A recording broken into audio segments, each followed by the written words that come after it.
Bom dia. Bom dia. Sejam todos bem-vindos, bem-vindas. É um prazer estar aqui com vocês mais uma vez, trazendo esses conteúdos.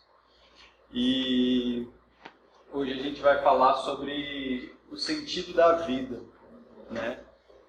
E para quem me conhece, sabe provavelmente como vou começar, que é um tema tão amplo, né, que eu não pretendo aqui de forma alguma esgotá-lo, muito menos dar uma resposta definitiva.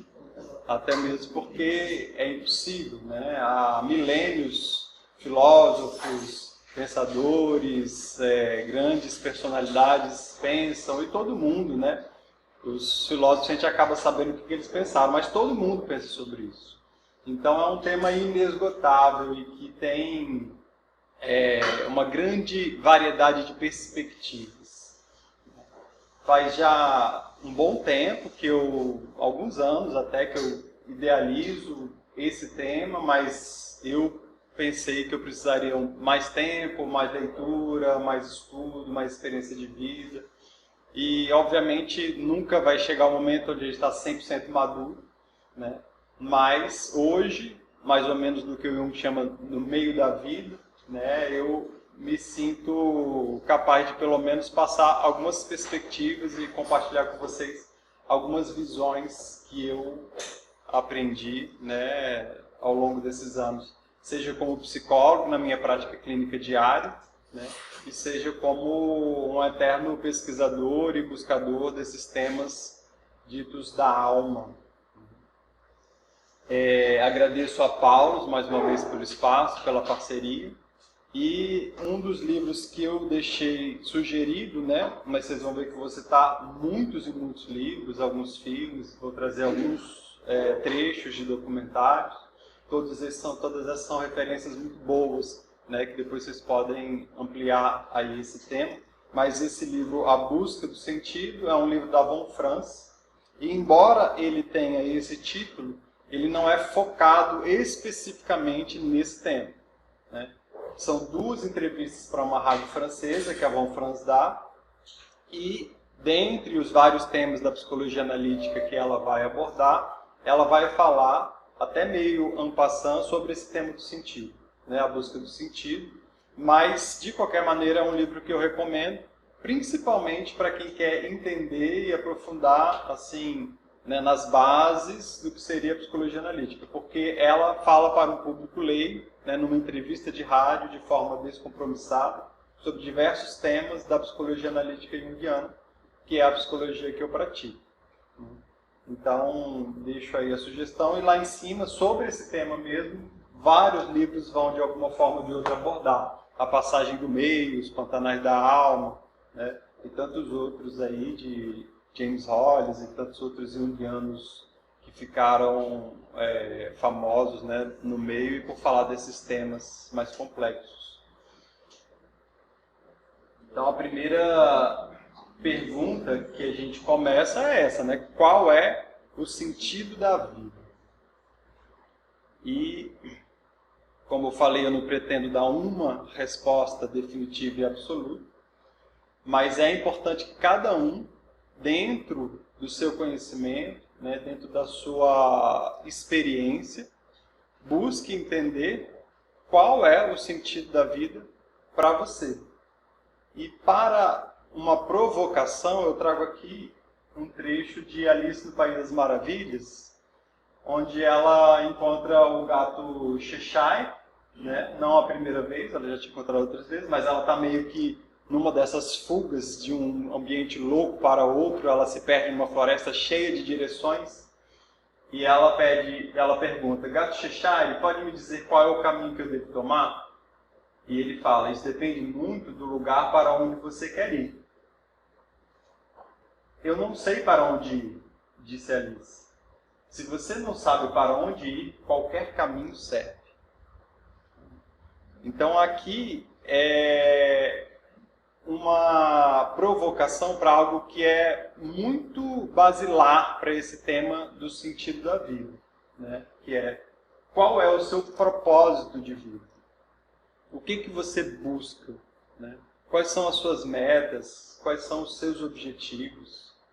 Porque se eu não tenho, né, uma direção, um norte, qualquer caminho que aparecer, eu vou tomar como meu e eu vou seguir. Mas não necessariamente, a gente vai ver que tem várias características que podem nos ajudar, né? Os filósofos pensaram muito nisso, porque um dos grandes objetivos da filosofia é filosofar sobre o sentido da vida.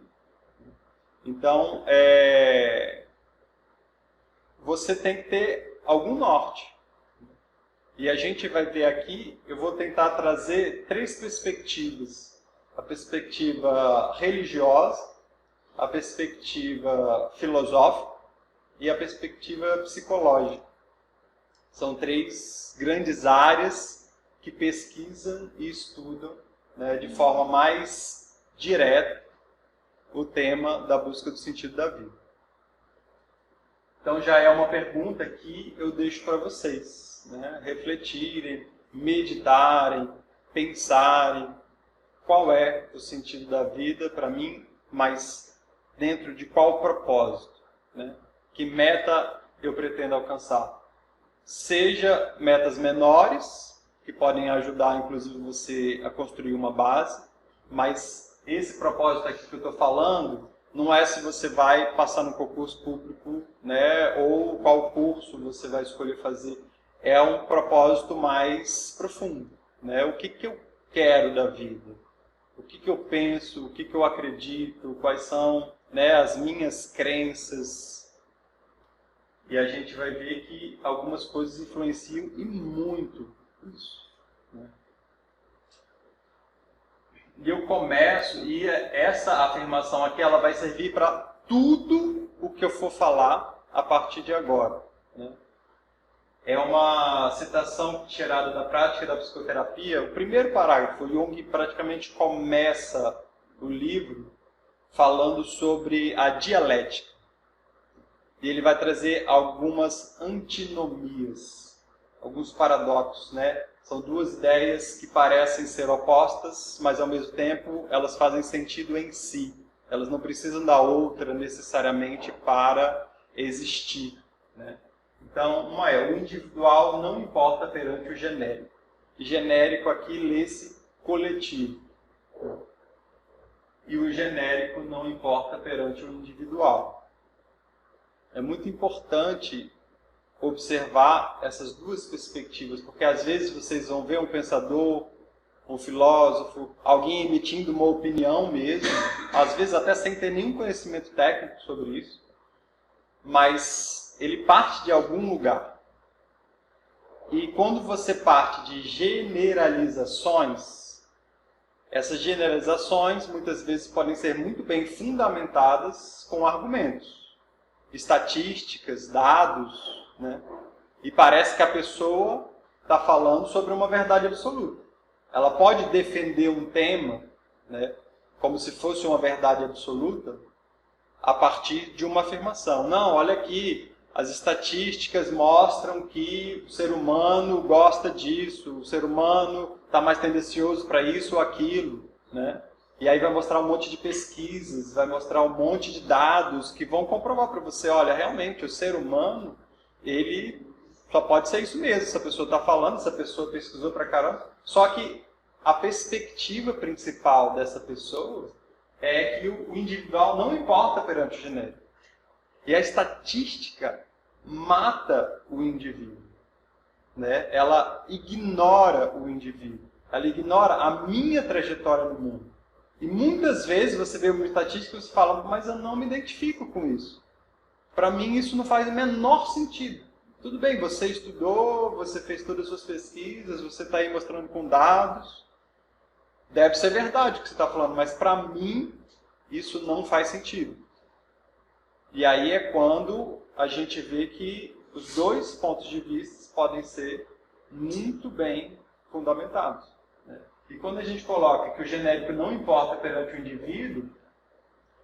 o indivíduo que é muito focado na sua experiência, nas suas observações, ele pode também tender a generalizar.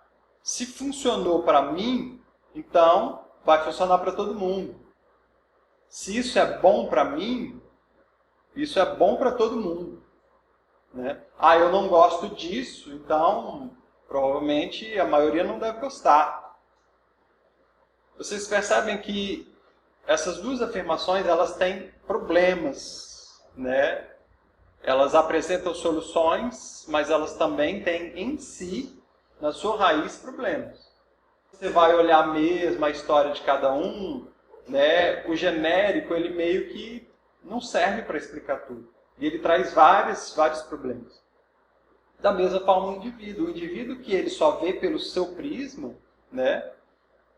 Ele também fica muito egoísta. E ele pode, inclusive, se tornar um ditador. Né? E fazer essas generalizações. Se eu gosto disso, então é assim que tem que ser. Se uma pessoa dessas chega no poder, é um horror. Né? Acontece um monte de problemas, porque uma pessoa assim, primeiro que uma pessoa só, de fato, assim, em teoria, não é quem governa um país, né? É um grupo de pessoas, vários ministérios, enfim, muitas pessoas pensando.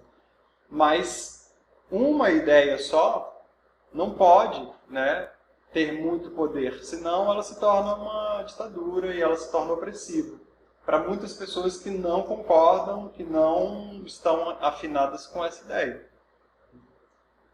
Então, assim, para temas do sentido da vida, isso daqui vai o tempo todo atravessar. Né? Uma das coisas também que vão estar presentes em todos os temas que eu vou falar é a questão da angústia. E aqui eu já vou trazer, inclusive, algumas bases psicológicas da angústia. A primeira delas é o lugar da falta, a ferida do abandono e o vazio existencial. O lugar da falta, para a psicologia, né, principalmente para a psicanálise, que estudou e pesquisou bastante isso, observa-se que no primeiro momento no desenvolvimento do indivíduo, ele vive uma espécie de paraíso, de plenitude, né, onde ele tem as suas necessidades todas preenchidas, sem precisar absolutamente fazer nada por isso. Nós somos uma espécie que dependemos de um outro para sobreviver. Se nós sobrevivemos, bem ou mal, de alguma forma eu tive essa base. Né? Claro que depois pode ser discutido como essa base foi, se ela foi de qualidade ou não. Né? Então, assim, e é exatamente aí que entra o lugar da falta. Né? À medida que o indivíduo vai caminhando na vida, vai se desenvolvendo, as faltas que forem mais evidentes vão fazer parte da história dele. Se ele teve uma estrutura precária na infância, na primeira infância, se ele foi traumatizado, né, se ele sofreu abusos, seja lá de qual for a natureza, isso vai ampliar esse lugar da falta. Vai criar um vazio nele que é mais difícil de ser preenchido.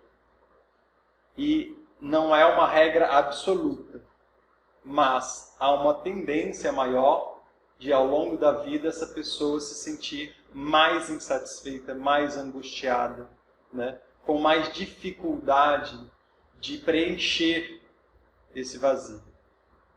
Já se esse indivíduo ele teve carinho, teve amor, teve suas necessidades básicas preenchidas, né? Foi bem nutrido, teve tudo isso, não significa ainda assim que ele não vai ter esse lugar da falta. É impossível não ter esse lugar da falta.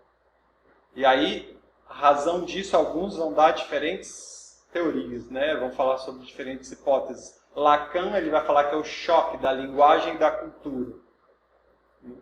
Quando o indivíduo começa a ter que desenvolver uma linguagem para se comunicar, começa-se uma angústia de uma frustração de não ser entendido. Né? E a cultura também vai exigir, muitas vezes, que ele se adapte a um ambiente que ele não se sente confortável. E daí a angústia. Então, para Lacan, a linguagem e a cultura são um dos principais fatores para estabelecer, né, essa angústia no indivíduo. A expulsão do paraíso. Né?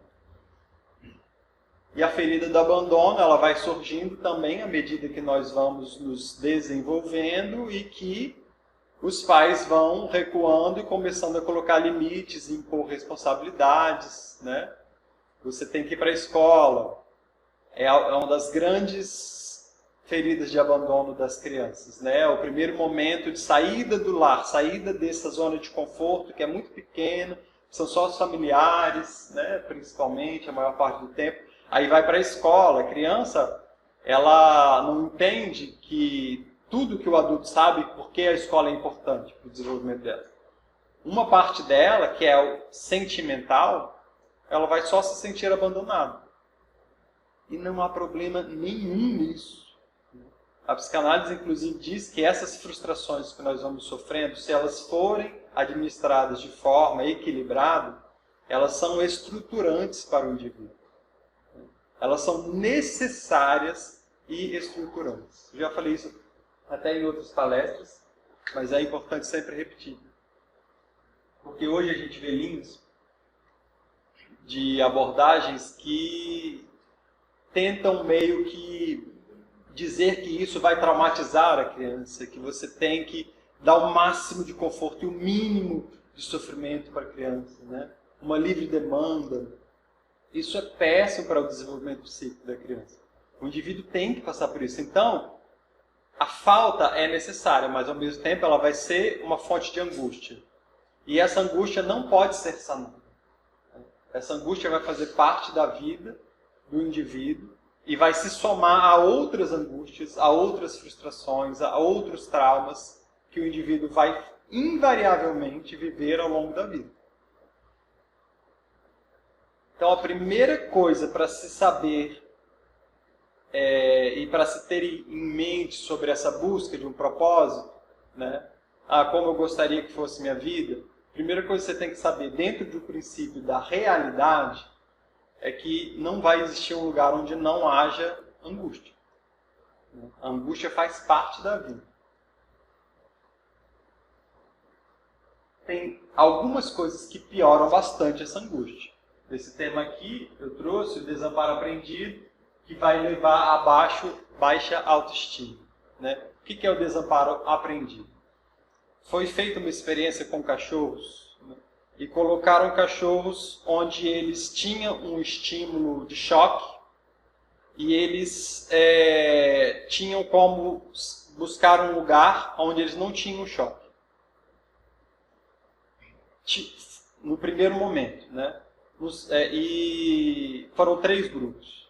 Então, esses cachorros passaram por uma experiência de choque que podiam encontrar um lugar sem choque. E eles naturalmente encontravam e não tinha choque. Tinha um outro grupo que tinha choque o tempo todo e não importa o que eles fizessem, eles iam levar choque. Não tinha esse lugar do não choque. E tinha um outro grupo que não tinha choque de forma alguma. Num segundo momento da experiência, os cachorros eles eram submetidos à experiência do choque e aqueles que tinham levado choque, tinham encontrado, eles já sabiam a resposta, a solução. Eu vou buscar um lugar que não tem choque. Né? Os que levaram choque o tempo todo, o que se mostrou é que eles nem tentavam mais buscar um lugar do não choque, porque a realidade para eles é choque. E um terceiro grupo que não levou choque de forma alguma, sofreu muito com o choque. Essa experiência, embora com cachorros, elas ensinam muito sobre o ser humano. O desamparo aprendido são essas pessoas que passaram no seu processo de desenvolvimento por situações precárias, abusivas, traumáticas, né? E foram reforçadas nesse trauma o tempo todo. Elas não tinham um espaço. Aqui, esse abuso, né, verbal, né, abuso físico, abuso de violências de diversas formas, está sendo o equivalente ao choque. Então, assim, a pessoa que sofreu e não teve esse lugar de paz, de tranquilidade, ela vai construir inconscientemente uma baixa autoestima. E ela vai passar pela vida se sentindo inferior, se sentindo ruim, né, insuficiente. Diante dos desafios, ela vai desistir com facilidade. Isso é o desamparo aprendido. Agora, vocês veem que quem sofreu choque, mas tinha um espaço, foi o grupo que melhor se saiu. E é a melhor representação da vida. Na vida, mesmo quando criança, você vai levar uma bronca, você vai sofrer, né, algum tipo de bullying no colégio, mas você não vai ter só isso. Se a sua vida permitir, né, se a sua estrutura, seu ambiente permitir, você também vai aprender que a vida não é só choque. Agora, as pessoas que no primeiro momento não tiveram nenhum tipo de choque, né, elas também vão ter uma dificuldade muito grande para lidar com os problemas da vida quando a vida impor. E é um dos cenários que a gente vê muito hoje, nas gerações jovens hoje. Por uma série de razões. Houve uma mudança social, houve uma mudança de paradigma, de pensamento, houve uma mudança de entendimento de educação de filhos. Saiu-se de uma educação muito violenta, muito agressiva, onde quase todo mundo apanhava, era mais ou menos o normal, né, há umas décadas atrás, para aprender. E viu-se que isso não foi positivo por uma série de razões. Mas foi para um outro extremo. Então, a criança é como se fosse um pequeno adulto que já sabe o que quer e tudo que ela demandar eu vou dar. E ela vai sofrer o mínimo possível, porque eu sofri, ela não vai sofrer como eu sofri. Né? Então, a gente está num momento social, pelo menos eu posso falar da realidade do Brasil, né, que eu acompanho mais, inclusive jovens, terapeuticamente falando, que isso gera uma baixíssima tolerância à frustração. Porque esses jovens, quando eles vão para a vida, eles vão achando que a vida vai dar tudo o que eles querem a hora que eles querem. E a gente vai ter um monte de filosofias e pensadores, inclusive, corroborando com isso. Né? Algumas vezes as pessoas até distorcem isso. Né? Distorcem bastante algumas filosofias. Mas, o que eu pensar é só você querer e acreditar muito que vai acontecer. Né? Isso é muito comum no imaginário cultural de hoje. Né? Não, se está ruim, vai, busca, você vai encontrar esse lugar onde vai estar tudo perfeito, onde você vai encontrar uma plenitude. É a negação da angústia. Então a gente vê que isso tem direta relação com a temática da busca de um sentido. Essa pessoa que passou por um desamparo aprendido e construiu inconscientemente uma baixa autoestima, muitas vezes ela vai pensar, não, minha vida é muito pequena, não vou nem pensar nisso, o sentido da vida não é para mim, né? Eu sou um fracassado, sou um perdedor. Isso vai influenciar muito nas crenças. Né? Ou às vezes essa pessoa também vai facilmente se submeter a tiranias. E tiranias tem em todos os lugares. Né? Principalmente em ambientes religiosos, infelizmente. A angústia ela serve então como obstáculo e ao mesmo tempo motivação para a busca de sentido. A angústia é uma força motriz. Sem ela, eu crio essa ilusão, que foi o tema da palestra passada, da criança divina. Quem não viu pode acompanhar no canal do YouTube. Onde é a síndrome do puer aeternus, né? A síndrome da criança eterna, aquela que criou uma ideia de paraíso do mundo e quer viver e forçosamente quer encaixar essa visão no mundo. E a angústia, então, vai ser um grande obstáculo para essa pessoa. Agora, esses que aprenderam que a vida vai ter momentos difíceis, vai apresentar frustrações, né, que em algum momento eu vou ficar ansioso, e ansioso não dessa forma positiva de que alguma coisa vai acontecer boa e eu vou viver isso, não, mas ansioso de não saber como lidar com a situação, de ter que buscar soluções, né? Isso daí é uma angústia que vai mobilizar e motivar o indivíduo a encontrar outros sentidos. Há uma outra forma de tamponar, para usar um termo psicanalítico, né, a angústia, que é tentar preencher esse vazio a todo custo. Uma forma é através das sensações, né? Então eu vou buscar prazer, eu vou fazer esporte até não poder mais, eu vou buscar drogas, eu vou me embriagar, né? Eu vou, através das sensações, tentar abafar, estrangular a angústia. Tentar criar uma existência de prazer o tempo todo. Isso é muito reforçado atualmente. Vou trazer, inclusive, algumas linhas filosóficas que mostram isso, né? Um grande problema das redes sociais, inclusive. E as compulsões. As compulsões são desenvolvidas como estratégias inconscientes. Eu não penso, eu vou gastar até não poder mais, até estourar o meu cartão de crédito, né? Não é uma coisa que eu penso, é uma coisa que eu faço inconscientemente. Quando eu vejo, eu estou com uma dívida de 20 mil reais e um crédito todo mês, né, uns juros aumentando, porque compulsivamente eu quis comprar coisas e essas coisas me dão um prazer temporário que alivia a minha angústia, mas não sana, porque nada pode sanar essa angústia. Essa que é a grande questão, né? Mas tem questões que podem aliviar, sim, e muito a angústia. Não pensem que eu vou só falar das coisas ruins. Então, assim, drogas e compulsões são uns dos grandes vilões da angústia, vamos dizer assim, né?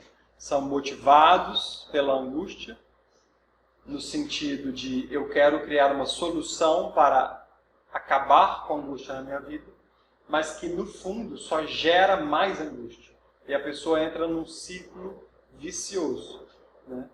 Eu faço isso para não ter angústia, isso não resolve, isso alivia temporariamente, mas não resolve. Então eu faço mais, eu aumento a dose, eu aumento o tanto que eu gasto, eu aumento isso, aquilo outro, e gera-se mais angústia, gera-se mais angústia. Então a pessoa, nessa estratégia, buscando acabar com a angústia, ela só acaba com mais angústia.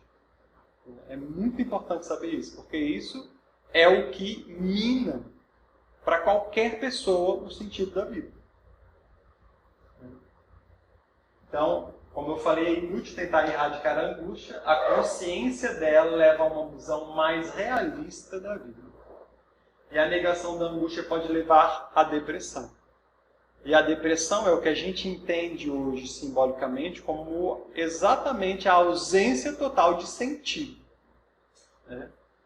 O indivíduo se encontra então no estado persistente de desesperança, tristeza, perda de interesse e baixa energia.